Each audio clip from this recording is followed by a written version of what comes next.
بسم الله الرحمن الرحيم الحمد لله الصلاة والسلام على رسول الله يا ربي لك الحمد كما ينبغي لجلال وجهك وعظيم سلطانك.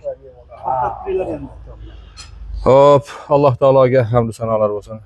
Payg'ambarimiz Sayyidimiz sallallohu alayhi vasallamga salomlar bo'lsin. Mana bu o'zimizning shu Sarmazor sharqda oqsoqollari, kattalari bilan bir ajoyib yerda o'tiribmiz hozir. Mana bu hali oqqan daryo oqaveradi deb yana Chinorni tagi deb qo'yiladi. Mashhur Chinor tagi degan choyxona bo'ladi. Qadimiy, juda bir eski ko'p yillik shu Kalelin kolxozdagi bu yoq Qirg'iziston, bu yoq O'rta Osiyoga ko'pchilik shu o'shda Chinor tagida choyxona deb mashhur edi-da bu yer.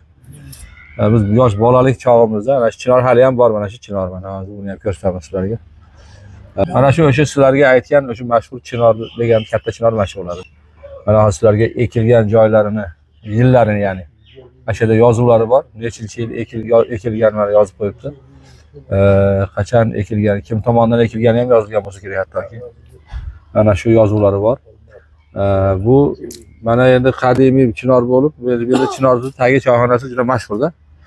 Bugun ukamiz Nabiddin 3-4 kundan beri shu bir domla oqsoqollar bilan bir hamsuhbat bo'lsak, shu yerda bir piyola choy qo'ysam deb taklif qilgan.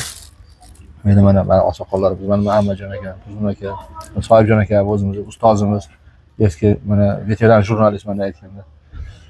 Bar ukalarimiz hammasi. Mana bu katta Muhammadjon aka bu yerda kattalarimiz ham mana.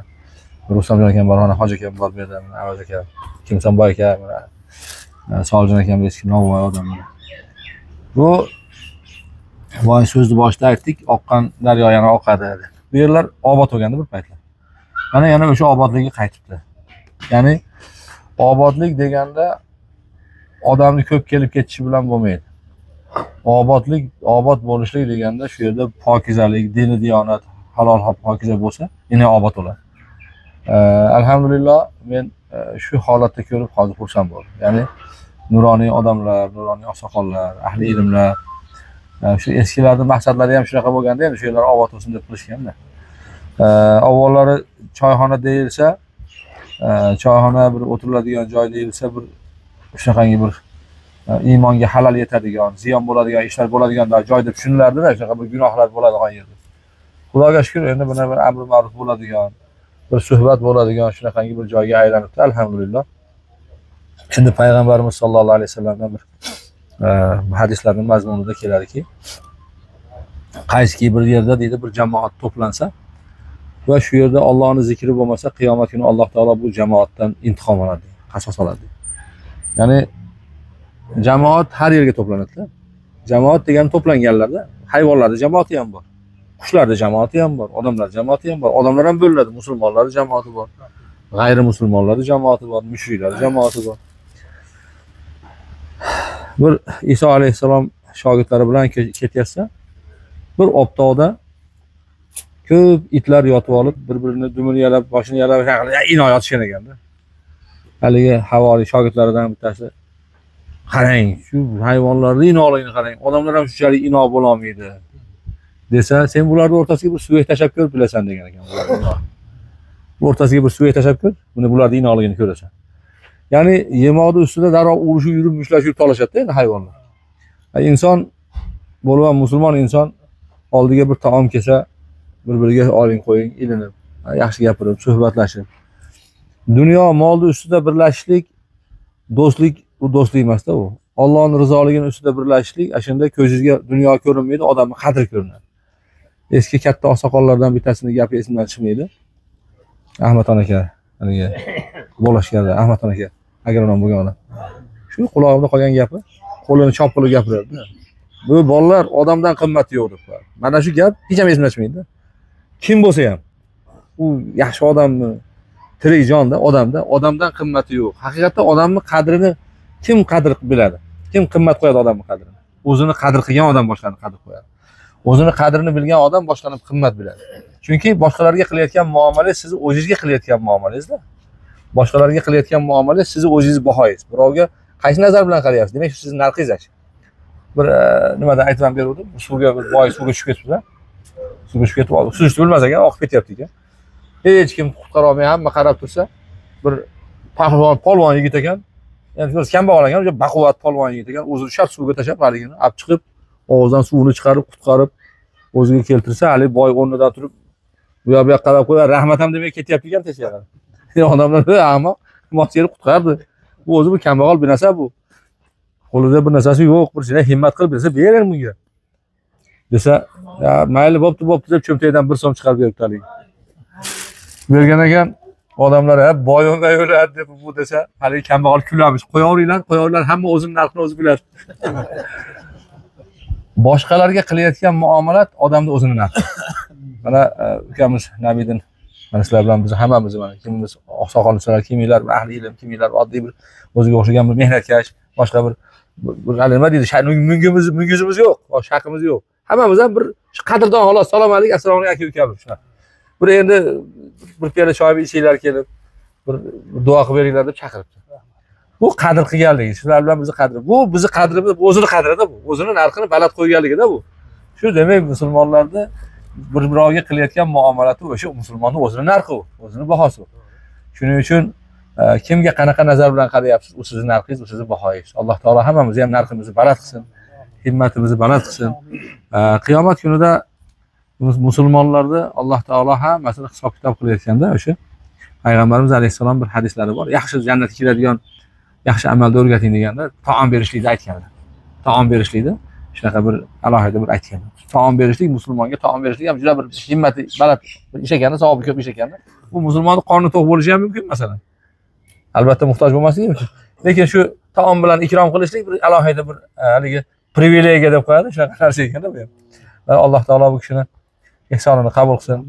Bu kishidan ham o'tgan ajdodlari bordir, boshqalari bordir. Ularga Alloh rahmat qilsin. Mana xabarimiz bor.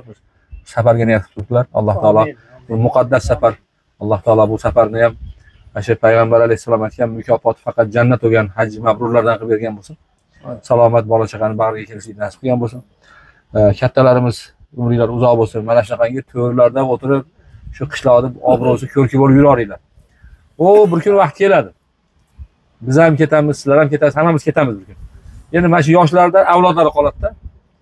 Shu avlodlarini lekin Falonchi voy aka rahmatli deb gapiradigan bo'lib yashashimiz kerak-da. Amin. Ha, mana unda gap bor. Falonchi voy aka rahmatlichi deb haliga yaxshi nom bilan eslab qolsa, shu bizning yutug'imiz. Amin. Alloh taolo Qur'oni Karimda aytadi: "A'udhu billahi minash shaytonir rojim. Inna nahnu nuhyil mauta va naktubu ma qaddamu va atharahum." Sizlarni o'liklarni tiriltiramiz deydi qiyomat kunida. Ne sizlarni o'sha taqdim qilgan bizga jo'natgan amallaringizni ham, orqanglardan qoldirgan izinglarni ham yozib qo'yamiz deydi Alloh. Endi taqdim qilgan amallarimiz o'zimiz bilan birga ketadi endi, oldin qilib qo'ygan bo'lamiz endi. Oldindan qilganimiz endi o'lmay turib. Lekin o'lganimizdan keyin borib turadigan izlarimiz ham bo'ladi-da. O'sha izinglarda ham asar degani, hali yozgan asarda ham aytadi, biror kitob yozgan bo'lsa, bir shogird qoldirgan bo'lsa, ilm qoldirgan bo'lsa, yo'l qurgan bo'lsa, masjid qurgan bo'lsa, o'sha asari, orqasidan qolgan izi. Shu izinglarni ham yozib qo'yamiz degani, orqanglardan, sizlardan keyin kelib turgan savoblar ham foyda beradi deganida, bu ma'nosi shuda. Shuning uchun endi orqamizdan qoladigan amallar, orqamizdan qoladigan narsalar shu odamlarga foydamiz tegib qolsa, bir-birimizga hurmat, izzat, yaxshiliklarimiz qolib qolsa, Xudo xolisa qiyomat kunida foyda berib qolsa ajab emas. Shuning uchun bir-birimizni haqqimizda duoda bo'lsak, bir-birimizga yaxshilikda bo'lsak, Alloh taolo ahillik bersa, shu oqsoqollar bilan dunyoda birga qildi. Allohning va'dasi bor. Tavba qilib, gunohlarga tavba qilib, qaytarmasdan solih amallar bilan dunyoda o'tgan bandalar haqida shunaqa xush xabari bor. Ajdodlari bilan o'tgan ajdodlari bilan jannatda jamlab qo'yaman qiyomat kunida degan va'dasi bor Alloh taolo. Inshaalloh o'tib ketgan otalarimizni eslayapmiz, boshqalarni eslayapmiz, kattalarni. Ularga ham Alloh gunohlarini mag'firat qilib, jannatda ashlar bilan birga bo'lishni bizga ham nasib qilgan. Bizni bola chaqalarimiz ham orqamizdan bir 2 oyat Qur'on o'qib, otam rahmatli Rustamjon aka, Avazbek, obomizam Nurullo, dadam Alloh rahmat qilgan, shu meni boqaman deb, tarbiya qilaman deb, shu xato qilib qo'ydi, gunoh qilgandir, namozlar cholib bo'lgandir deb orqamizdan yig'lab duo qiladigan qollar qoldirganmiz. Va sallallohu ta'ala ala xayri xalqi Muhammadin va ala alihi va ashabihi ajma'in va axiru da'wana alhamdulillahi rabbil alamin. Alloh taolo qilgan huzur bergan sahot o'tganlarimizni, sizlardan davom etgan sohib ehsonni o'tganlar, bulardan davom etganlar, bahramasidan qolganlar umriga, rizqiga baraka, dillariga o'latib yaxshi niyatlarga yetkazsin. Barakani ham Alloh taolo umriga, rizqiga baraka berib, Alloh taolo ota-onalarni bahramand qilib, dillariga o'latib yaxshi niyatlarga yetkazsin. A'udhu billahi minash shaytonir rojim. بسم الله الرحمن الرحيم الحمد لله رب العالمين الرحمن الرحيم مالك يوم الدين إياك نعبد وإياك نستعين اهدنا الصراط المستقيم صراط الذين أنعمت عليهم غير المغضوب عليهم ولا الضالين بسم الله الرحمن الرحيم قل هو الله أحد الله الصمد لم يلد ولم يولد ولم يكن له كفوا أحد سبحان ربك رب العزة عما يصفون وسلام على المرسلين والحمد لله رب العالمين اللهم ارحمنا بالقرآن العظيم واجعله لنا إماما ونورا وهدى ورحمة وشفاء Allah Taala oyat-i kerimeleriga amal qilib yashash bizlarga nasib qilsin. O'tganlarimizga ham hisoblardan bahramand qilsin. Rahmat. Rustamjonga jamoat taqdimimiz bor. Jamoatlarimizni Alloh taolo bosgan qadamlariga ajr savoblarni ato qilsin. Amin. Parvardigoro shu ukam qilgan ehsonlarini daryohida qabul aylagan bo'lsin. Amin. Mana o'zingni baytingga harakat qilib turibdi, inshaalloh borib ibodatlarni qilib, yana sog' salomat ko'rishganni Alloh nasib qilsin. Amin. Ukamni avlod, ajdodlari o'tganlarini hammasini rahmatingga olgin. Bir farzandi ozgina bemor, shu bolamga Alloh taolo shifoyi komil ato qilsin. Amin. Bu farzandga qarayotgan otalari, onalari bor. Ularga Alloh taolo sabr, shu qarashni o'zi ibodat qatori qabul aylaginlar. Uzoq yaqinda vaqtini ayamasdan kelgan mana oqsoqollarimiz, otalarimiz, Kimsonboyga katta oqsoqollarimizni umriga, rizqiga Alloh baraka bersin. Amin. Har bir bosgan qadamiga Alloh taolo ajr savobni ato qilgan bo'lsin. Bizga dasturxonlarni solib, taomlarni pishirgan povrukalarimiz tinch bo'lsin. Salomat bo'lsin. Va ma arsalnaka illa rahmatan lil alamin. Rahmat. Allohu akbar. Rahmat.